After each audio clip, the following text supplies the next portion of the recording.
overall MVP, Marlins minor league worthy. Just what does that mean to you? And then just describe what your season's been like. I mean, you've been doing, obviously did really well this year. Well, honestly, it's been an up and down no matter what. It's a long season. I'm just happy to be here. It's been great. I'm very honored that the Marlins thought of me this way. I worked really, really hard, both defensively, trying to do base running, and even just changing my swing hitting-wise to try to be an overall better player. I'm really glad that they saw that and they valued that, and I ended up with this award, and I'm very, very happy with it. Where'd you, we heard so much, in years past, like very streaky. Is that still the case this year? Were you able to kind of even out a bit, or? A little bit. I was streaky, but the streaks lasted longer. We'll put it that way. The streaks lasted longer. And so I had a pretty good June through pretty much August. And then kind of had a slow April, slow September. But between those June to August months, I was, scorching hot. And that streak lasted a lot longer than I would, could have imagined. And so I'm just thankful for that. And, that's a testament to the coaches working with me and my ability to, kind of change what I'm doing because I knew I needed to get better. I mean, that first month in AAA, as soon as you got called up, it was just like everything was falling for you. Yeah, it was nice going from, of course, everybody heard about the tacky baseballs in AA. It was nice seeing the tacky baseballs go away and the ball's not moving as much. But, I'm just thankful that they saw that, gave me another opportunity in AAA. Of course, I had a rough stint last year, but they gave me another opportunity this year, and I'm really happy the way that it went. And I think I did my best that I could. What did you learn from that stint in AAA? Rejoining AAA after you struggled a little bit last year at the end of the year. What did you learn as you rejoined AAA to get better and do what you did? So, for me, it was about being healthy. That was the biggest thing. Last year, I was a lot of neck discomfort. I had a herniated disc in my neck. I went back, got an epidural, and it just really wasn't the same. I couldn't quite move the same. It was really just bugging me a lot. I really didn't have that at all this year. Not a lot of neck discomfort. I was healthy the whole year. I could play every single day.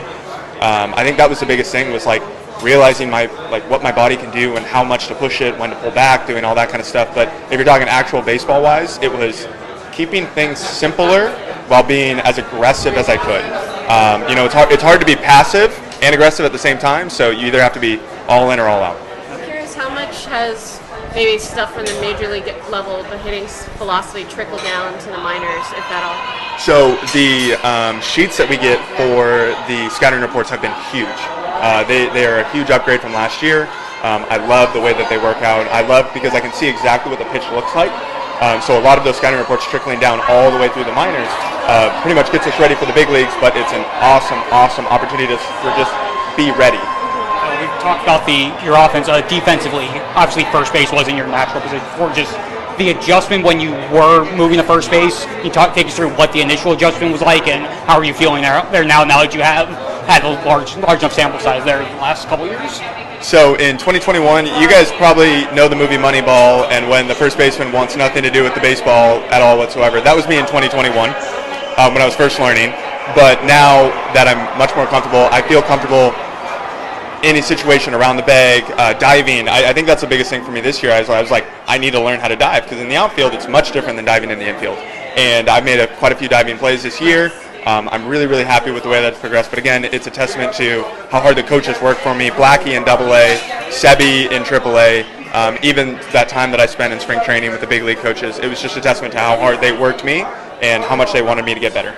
Any chip on your shoulder, not being protected last year, just kind of motivated at all, or no? Of course, but it gave me the opportunity to know that I needed to be a better player.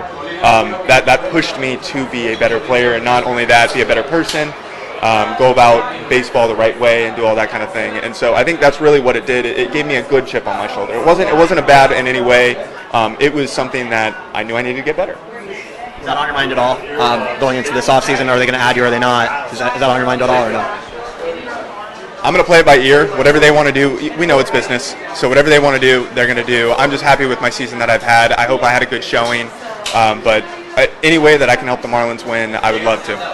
When you hear first Marlins minor leaguer since 2008 to go 2020, obviously the last one I think was Brian Peterson. Just what goes through your mind?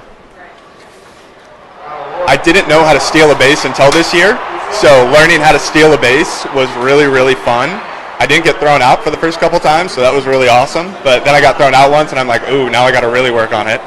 But I think the 20 home runs was inevitable. I felt stronger. I felt healthier. Like I said, healthy was a big thing for me. Healthy. But like we talked about, the shedding the weight, I felt faster, but I got better jumps as well. And I think that was the biggest thing. I learned a lot from the guys in AA, especially Nassim, JD Orr, on how to steal bases. And it's not just about being fast, it's about getting good jumps, reading the pitcher, that kind of stuff. How have you felt with the ABS now in AAA? It's been okay. They raised my zone quite a bit. So the last 3 weeks of the season, they expanded the zone up. So that was a little interesting to see, like up, down. I didn't really know the zone that way as much. I noticed I walked more when the ABS was not on there, when it was challenge days. But maybe that's me, being there not for the whole year and not really knowing the ABS. But other than that, I don't think the ABS or the challenge system really changes the way that guys should approach. You still need to approach it, I'm looking to drive a baseball in my zone, hunting that. If they clip 3 balls on the edge, which I had a couple. I had one where I walked in and you just got to tip your hat and that's that. But essentially, you still have to stick to an approach and you still have to execute that approach. In your game, is there one approach where you feel like you can improve on to next season? Because I know players, they always feel like they have to improve on something. Is there anything that you want to improve on as a player going into next season? I want to be stronger. I feel like my exit velos at the end of the year, I kind of got a little bit tired. And so my exit velos when it was coming off the bat, especially these last probably 4 weeks, I kind of gassed out a little bit. And so taking my training to the next level and trying to become stronger, and again, I'm going to harp on it, healthier, is one of the big things for me. Just trying to be the best athlete that I can be. Not just a baseball player, but the best athlete I can be.